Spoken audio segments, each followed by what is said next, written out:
Continuamos en Camino a los Pinos analizando una visión histórica de la vida, obra y las instituciones creadas en el periodo del presidente Plutarco Elías Calles, que nos relata con toda claridad uno de sus nietos, Alfredo Elías Calles, que nos acompaña en este programa esta noche. Si nos permites, Alfredo, tenemos una pequeña cápsula biográfica del presidente Calles que va a ilustrar a nuestro público para esta etapa del programa que tenemos adelante. Regresamos con esta cápsula.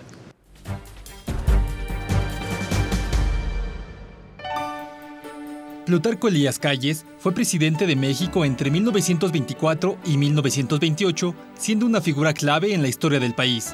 Durante su gobierno, se creó el Banco de México, se construyeron numerosas carreteras, se estableció la primera línea aérea y se fundaron los bancos Ejidal y Agrícola.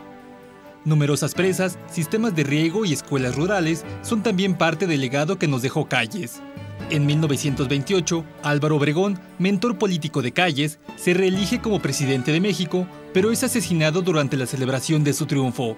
Calles, quien entonces se encontraba en su último año de mandato, opta por iniciar lo que llamó en su último informe de gobierno la etapa de las instituciones.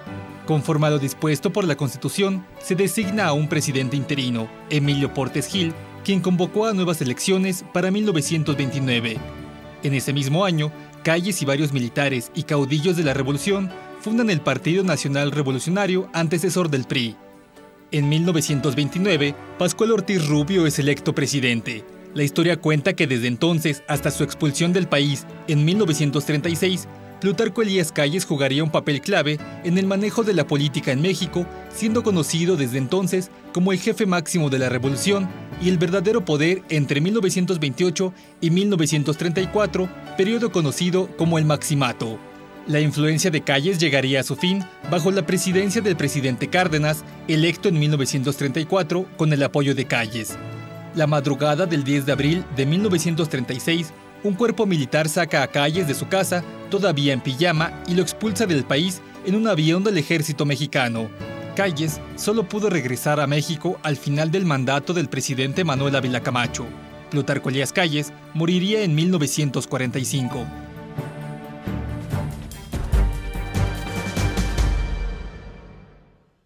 Alfredo, tu abuelo es un hombre de historia.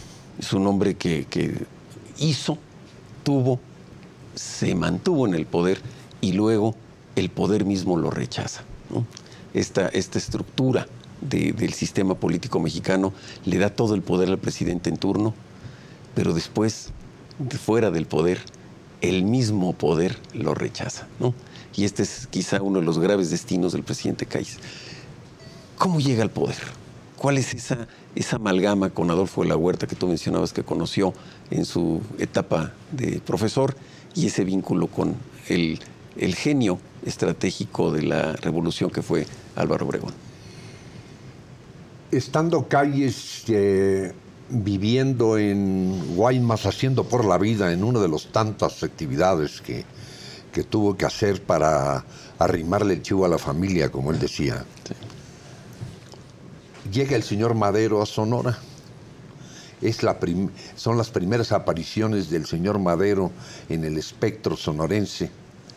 Y ante su sorpresa, aparece acompañando a Maytorena, el gobernador del estado de Sonora, al que se denomina por ahí la oposición romántica, acompañando a Madero. Y ¿cuál es la sorpresa de Calles? Que va descubriendo que uno de los acompañantes del gobernador Maytorena era nada menos que su exalumno Adolfo de la Huerta. Y él le pide a Adolfo de la Huerta que le ayude a mejorar de chamba porque las cosas no se le daban, ¿no? Y él estaba muy apurado con el tamaño de su familia. Adolfo de la Huerta es el que gestionó ante el gobernador Maytorena el que le dieran la asignación de la comisaría de Agua Prieta, un pueblo oscuro en la geografía sonorense, que él pensaba que no levantaría mayores ambiciones de terceros. No fue así. Esa fue la razón por la cual Calles va hasta Agua Prieta a hacerse cargo de la comisaría de... Y desde ese lugar es donde la revolución se lo lleva. ¿Por qué? Porque a diario él cruzaba la frontera y se enteraba de las noticias mexicanas y los sucesos de la decena trágica y la muerte del señor Madero impactó su alma para siempre. No solamente el que había muerto Madero, sino que se enteró exactamente de las circunstancias y la forma como, en forma espantosa, el presidente Madero fue depuesto. Y se entera también de la confabulación de las potencias extranjeras que intervinieron en la decisión de matar a Madero. El pacto de la embajada, la asociación de Victoriano Huerta con el embajador norteamericano para liberarse de Madero. Y este, si me permites, Alfredo, es uno de los estigmas que tiene México en términos de soberanía. Siempre hay una relación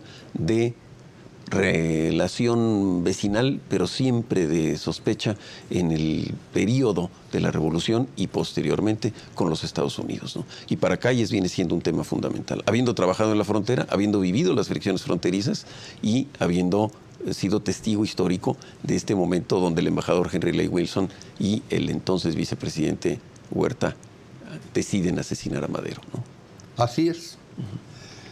Calles decía siempre: yo soy mexicano de frontera y nosotros aprendimos desde niños a recelar de los gringos. Cuando se da el episodio de Madero, es definitiva la participación de los Estados Unidos en la conjura para eliminarlo. Ellos alientan a Huerta a que se lleve a cabo la fechoría del caso. ¿Por qué? Porque a los únicos que les preocupaba es que Madero ya empezaba a hablar de la necesidad de revisar los acuerdos petroleros con los americanos. Desde la propia embajada norteamericana se hacían panfletos alentando a la rebelión y sumándole defectos a la personalidad de Madero, que como quiera que sea, se prestaba porque la bondad... Y Madero era un santo, vamos, ¿no? No era un revolucionario nato, ¿verdad? Como era un idealista, era un hombre con una visión. Verdadero idealista. Y se le acusaba de una moda de la época del espiritismo, ¿no? Que también era un periodo también de donde... Eso lo usaban los curas para probar que no era un buen católico. Exacto, que ese es el segundo tema donde Calles tiene un enfrentamiento. No solamente con el tema de la seguridad soberana de México con los Estados Unidos, que en ese momento fue evidente la intervención descarada en contra de la estabilidad del Estado mexicano. Pero Calles también tiene una visión de deslindar las relaciones con el clero, ¿no? Absolutamente. Bueno, ese es uno de los momentos históricos de la actividad del general Calles como hombre público, que lo define y define el futuro de México, porque Calles es el heredero directo de la herencia juarista en el Estado laico mexicano y la defensa de ello. Y era un país todavía muy dividido, muy regionalizado, muy poco comunicado. Las presencias de caudillos y caciques regionales pues eran los que tenían los gobiernos, eran los que tenían las autoridades. Absolutamente. ¿Sí? Y este proceso de construir la institución del gobierno nuevo, de la institución presidencial, pues Calles la instituye demasiado fuerte, para mi opinión. Es un presidencialismo muy sólido, es un presidencialismo muy recio, ¿no? Y quizá autoritario, ¿no? Eso se presta a discusión, porque yo no estoy seguro que el presidencialismo, entre comillas, como tú lo defines, se inicia precisamente ahí. No, yo pienso que el presidencialismo, históricamente hablando del México contemporáneo, se inicia en el 34 con el primer presidente elegido por el partido y votado por la nación en el primer régimen de 6 años, donde Lázaro Cárdenas inicia los periodos presidenciales hasta nuestros días. Pienso yo que tu aseveración de que la presidencia de Calles fue muy fuerte, así como lo fue de Obregón, no hay la menor duda, pero estamos hablando todavía, fíjate bien, de cuatrenios. Eran periodos de 4 años, hasta que empieza Cárdenas con el plan sexenal. Exactamente. En 34. Bueno, el primero que debió haber disfrutado de los primeros 6 años fue Obregón, con todo y la modificación en el segundo mandato que él quería reelegirse. Exactamente. Donde lo asesina León Toral. Sí, señor. Y ahí involucran al presidente Calles como autor intelectual, ¿no? Como uno de los que confabuló con eso, ¿no? Es una de las grandes huellas históricas del tema, ¿no? Absolutamente. Si nos permites, vamos a un corte y regresamos con este tema. Mucho gusto. Estamos con ustedes en Camino a los Pinos y regresamos hablando con el nieto del presidente Plutarco Elías Calles, Alfredo, acerca de ese periodo importantísimo de la historia política de México.